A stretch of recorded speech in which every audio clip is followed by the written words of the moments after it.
Predstavljaj si življenje kot veliko neskončno platno, ki ga občasno prekrijejo sivi oblaki. A tudi v teh oblakih, če res dobro pogledaš, lahko najdeš srebrne obrobe. Danes bova skupaj odkrivali, kako je iskanje teh srebrnih obrob pravzaprav najbolj zabavna igra pozitivnosti, ki si jo lahko zamisliš. Pa začniva z eno zabavno igro.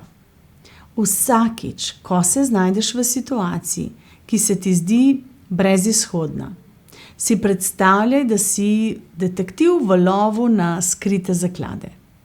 In kaj je tvoja naloga?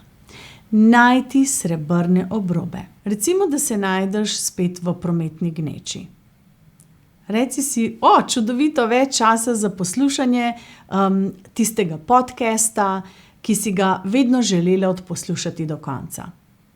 In ko se ti naslednjič zalomi recimo pri delu, si lahko vedno rečeš, super priložnost, da se naučim nekaj novega in lahko postanem pri tem še boljša. Vsaka napaka je kot skriti bonus točk v igri življenja in izzivi so zgolj priložnost za rast. Ne pozabi, pozitivnost ni to, da ignoriraš temne oblake, je izbira, da kljub njim najdeš sonce. Je kot ples v dežju škornji, ki puščajo mavrične sledi. Je kot odločitev, da se smejiš, ko ti veter premeče lase v najbolj nemogoče pričeske, ker veš, da je vsak dan priložnost za najboljšo avanturo. In ko enkrat začneš igrati to igro, boš opazila, kako se tvoje življenje začne spreminjati.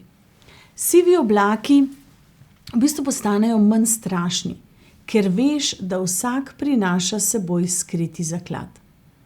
Tvoj pogled na svet postane svetlejši, tvoj korak lahkotnejši in tvoj smeh glasnejši. Naj tvoje iskanje srebrnih obrob postane tvoja najljubša igra.